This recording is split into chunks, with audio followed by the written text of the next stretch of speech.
জন্মের শংসাপত্র জাল করে পাসপোর্ট, কালনায় পুলিশের জালে বাংলাদেশি সহ 2 জাল নথি তৈরিতে সাহায্য সাইবার ক্যাফে মালিকের। সাইবার ক্যাফের মালিকের সঙ্গে ষড়যন্ত্র, শংসাপত্র দেখে সন্দেহ কালনা পুরসভার। এই ঘটনায় 2 জনকে গ্রেফতার করা হয়েছে। টেলিফোন লাইনে রয়েছে প্রতিনিধি নবকুমার। নবকুমার, এই 2 জন কারা? সাইবার ক্যাফের মালিক তিনি কিভাবে জড়িয়ে বললেন?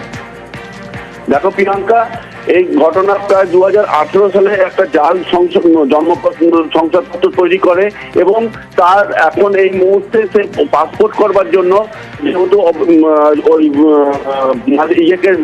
সাইবার ক্যাফের কাছে যায় এবং সেখান থেকে তারা রীতিমতন ভেরিফিকেশন করে জানা যায় যে তার জন্ম সার্টিফিকেটটা জালভাবে করা হয়েছে। এই ঘটনার পরিপ্রেক্ষিতে ওই যুবককে গ্রেপ্তার করা হয়েছে, সঙ্গে ওই সাইবার ক্যাফের মালিককেও করা হয়েছে। ঘটনা যেখানে বিষয়টা হচ্ছে বিনয় সাধু বলে একজনের বাড়িতে সে দীর্ঘ 10 বছর ধরে কাজ থাকতো। কি কারণে থাকতো আমরা এই বিষয়টার সাথে কথা বলেছি। সে তখন সংগতি হারিয়ে ফেলে এবং বলতে পারে না যে তার সাথে কি ব্লাড রিলেশন আছে, কিন্তু সেই বাংলাদেশি সে বলতে চায় যে বাংলাদেশি যে যুবক এসছে তাকে আমি ভুল করে এখন রেখেছি, এই কথা সে স্বীকার করে নেয়। সেই ছেলেটি এসে আমরা সূত্র মারফত খবর পাই যে গুজরাটেও কিছুদিন সোনার কাজের সাথে সে যুক্ত ছিল এবং তারপরে এখানে এসে চাষাবাদের কাজ করে। এখন বাংলাদেশের এই অস্থির অবস্থার জন্য সে জানায় যে তার বাবা মা সেখানে আছে, তাকে আনবার জন্য এই পাসপোর্ট করতে দিয়েছিল। সে মাদারীপুর এলাকায় বাংলাদেশে সে তার বাড়ি ছিল এবং সে 7-8 বছর আগে এই ইন্ডিয়াতে এসেছিল বেআইনি ভাবে। সে সমস্ত কথাই স্বীকার করেন আমাদের কাছে। তুমি তাহলে নাগরিক কোন জায়গাকার? রায়পাড়ার নাগরিক। বার্থ সার্টিফিকেট জাল করলে কি? জাল করলে কেন? সেটা আমি বলতে পারবো না, যার কাছে করতে গেছিলাম সে এখন ডুপ্লিকেট করে দিলাম, কি করবো? তুমি বাংলাদেশে কোথায় বাড়ি তোমার? বাংলাদেশে মাদারীপুরে।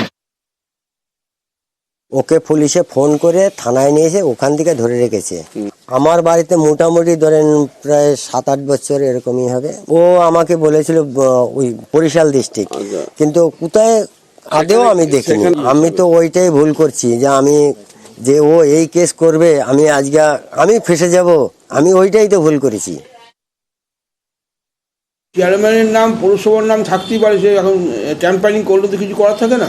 কিন্তু আমরা আমাদের যে পদ্ধতি আছে, পদ্ধতির মাধ্যমে আমরা নির্দিষ্ট আকারে বলতে পারছি যে এই সার্টিফিকেটটা কোনটা ফলস কোনটা সঠিক আমরা জানিয়েছি এবং আমরা তো ডিআইজি বা প্রশাসনকে জানিয়েও দিয়েছি যেটা জাল। এবার প্রশাসনের কাজ করছে। আমি সার্টিফিকেটটা দেখেছি। দেখুন, বার্থ সার্টিফিকেট বা ডেথ সার্টিফিকেট একটা সময় যখন হচ্ছে ডিজিটাল সিগনেচার চালু হয়নি তখন হচ্ছে যে সিগনেচার সবসময় অরিজিনাল থাকে।